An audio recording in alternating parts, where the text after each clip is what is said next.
Ok, jóvenes. Vamos a retomar entonces, ¿no?, nuestra clase. ¿Vamos?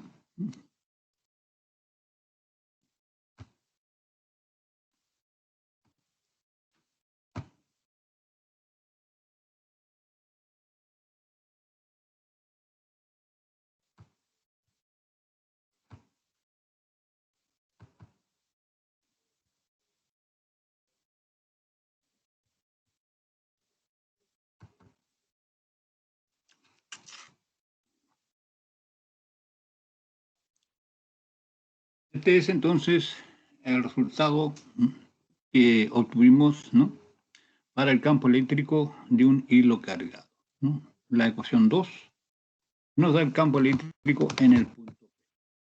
Ahora uno puede tomar esta ecuación y aplicarla para diversos casos particulares, ¿no?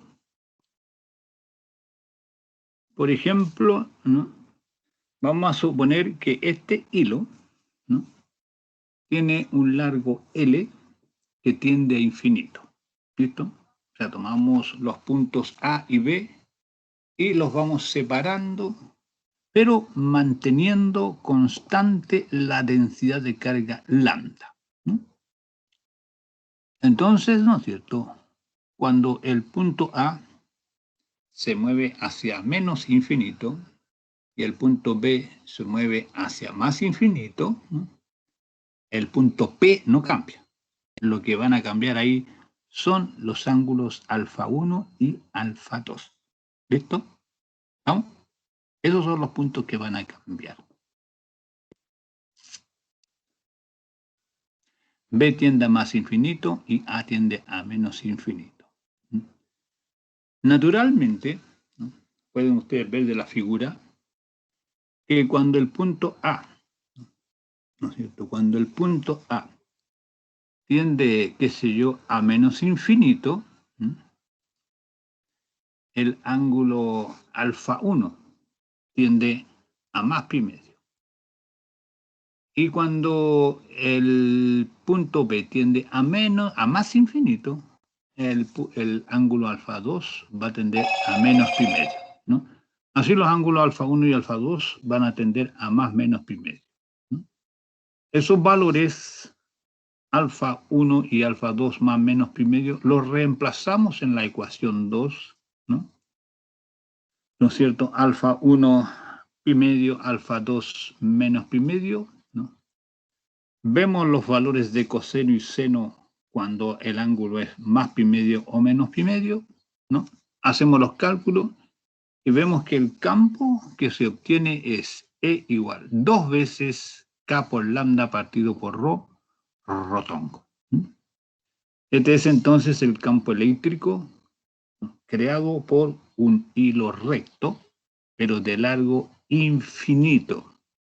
En la práctica uno nunca va a tener un hilo infinito, para nada, ¿no? Pero sí, este modelo uno lo puede utilizar para diversas situaciones, ¿no? Situaciones en las cuales el hilo, ¿no?, pudiera verse como infinito.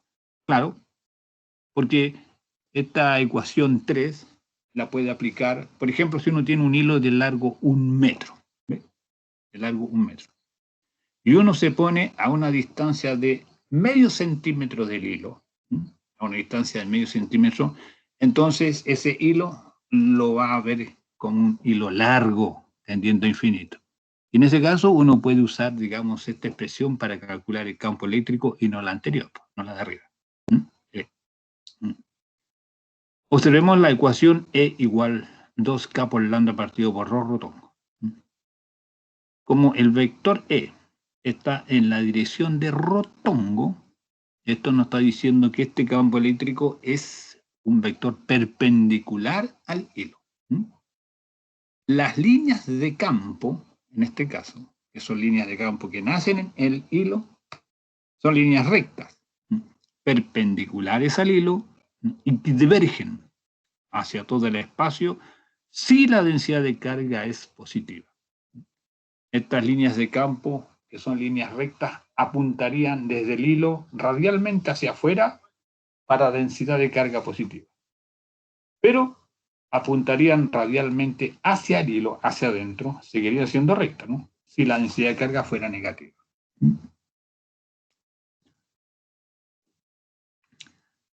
Se simplifica un poco el resultado, ¿no? Si uno compara la ecuación con la ecuación 2 y la 3, ¿no? Ve que solamente se mantiene la componente rotongo. La componente según catongo desaparece, se anula. El campo pasa a ser solamente perpendicular al hilo. Es decir, en puntos que son muy próximos al hilo, muy próximos, el campo tiene fundamentalmente una componente perpendicular a él, ¿no? Y la componente paralela al hilo es prácticamente despreciable. Esa es una consecuencia de esta situación, de esta ecuación 2. Veamos el ejercicio 1 como aplicación.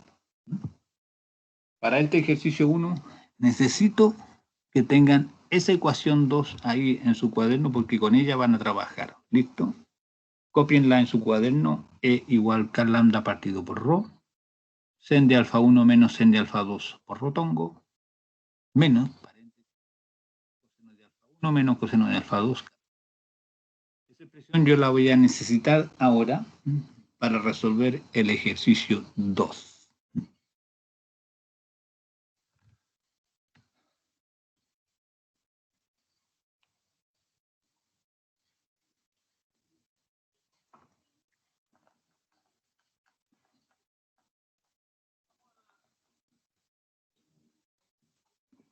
Ok, vamos. Que se considere un hilo recto de largo L mayúscula con un extremo en el origen de coordenadas. Ahí está en la figura, ¿ves? Y el otro extremo en el punto Z igual L. El hilo está en el eje Z. La densidad del hilo cargado es lambda, constante. En el punto Z igual 2L, por arriba del hilo, hay una carga puntual menos Q. Determine la fuerza ejercida por el hilo sobre esta carga puntual menos Q.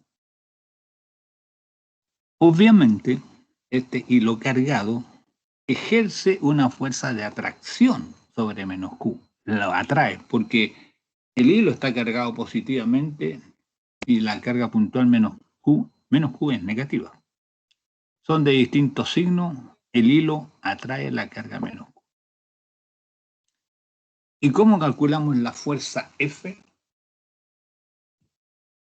Si quiero calcular la fuerza F, yo tengo que saber cuánto es el campo eléctrico, cuánto es el campo eléctrico que me crea este hilo en ese punto donde está la carga menos Q. Si yo sé cuánto es el campo eléctrico que me crea este hilo en ese punto P, tomo ese campo E, lo multiplico por la carga menos Q y eso me da la fuerza. Eso porque la fuerza eléctrica es carga por campo. Entonces tenemos que usar la expresión 2, la anterior, la que dije que copiaran en su cuaderno, para ver qué pasa con el campo eléctrico cuando el punto P, ese punto P, se aproxima aquí a donde está Q. ¿Sí? Cuando el punto P, ¿no es cierto?, se mueve hacia el eje Z. En estos puntos del eje Z, ¿cuánto vale el campo?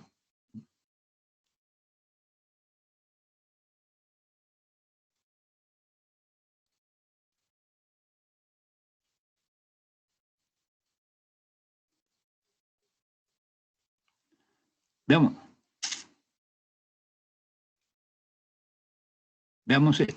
esa. Fijémonos en la primera parte, sen de alfa 1 menos sen de alfa 2 multiplicado por rotón. ¿Qué pasa con esa parte? Cuando el punto P se mueve hacia el eje Z, ¿qué pasa con los ángulos alfa 1 y alfa 2? ¿A cuánto tienden?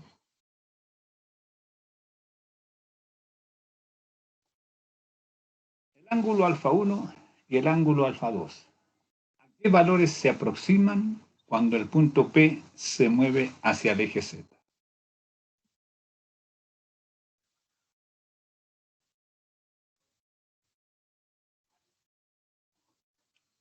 Con un poquito de imaginación, geometría, uno puede ver que tanto alfa 1 como alfa 2 tienden a pi medio. A más pi medio los dos. ¿Estamos? Alfa 1 y alfa 2 tienden a valor pi medio, o sea, a 90 grados. Si alfa 1 y alfa 2 tienden a pi medio, nos quedaría sen de pi medio menos sen de pi medio, 0. ¿Ves? Que tiene el mismo valor. Y la componente radial rotongo se anula. Nos quedaría entonces k lambda partido por rho por menos coseno de alfa 1 menos coseno de alfa 2.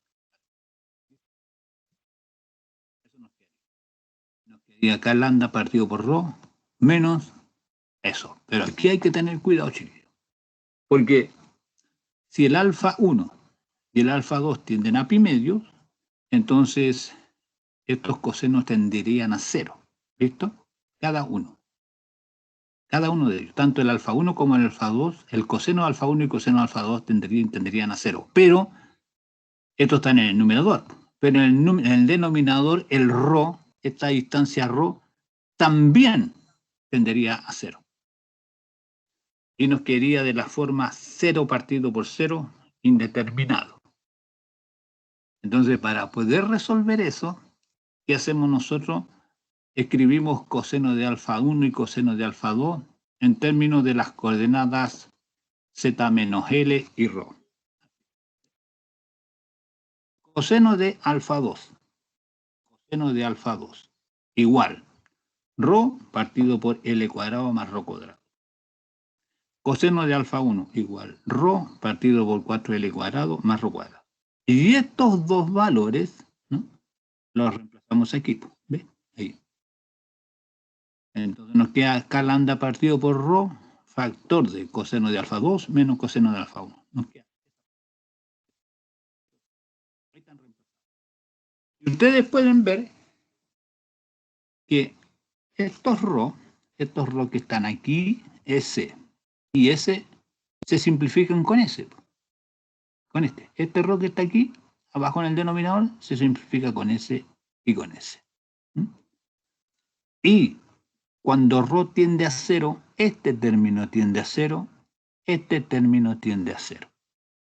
Entonces, en ese caso, acá nos queda 1 partido por L menos 1 partido por 2L, al sacar la raíz.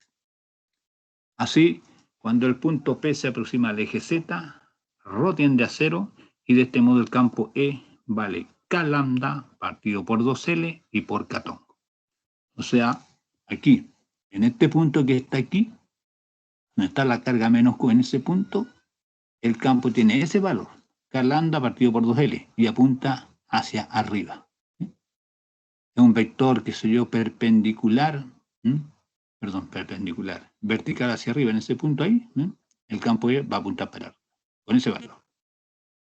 Ese campo E lo multiplicamos por la carga menos Q y obtenemos la fuerza aplicada sobre la carga menos Q.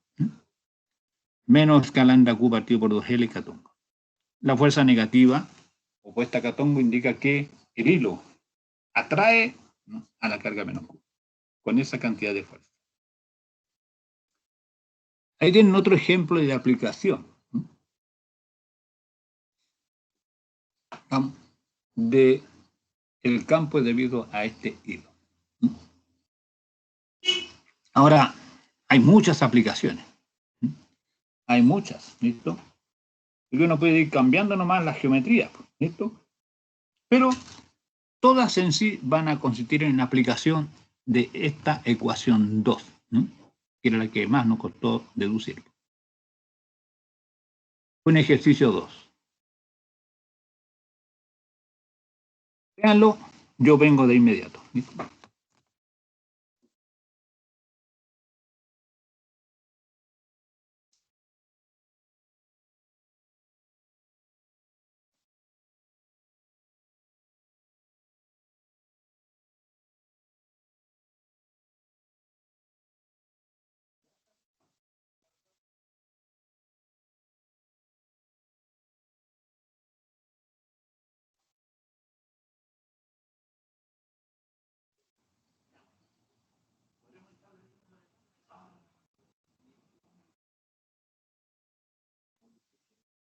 La otra entrada por allá es más complicado. Pasar por aquí, directo, ¿ves? Aquí, y me la coloca aquí. Es lo más querido que puedo hacer, porque no tengo esa manera de cómo hacerlo. Viene solo. Sí.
Voy a tener que, por razones ajenas a mi voluntad, ¿no? Voy a tener que suspender, digamos, la sesión, ¿no? Porque donde yo estoy haciendo clase aquí, ¿no?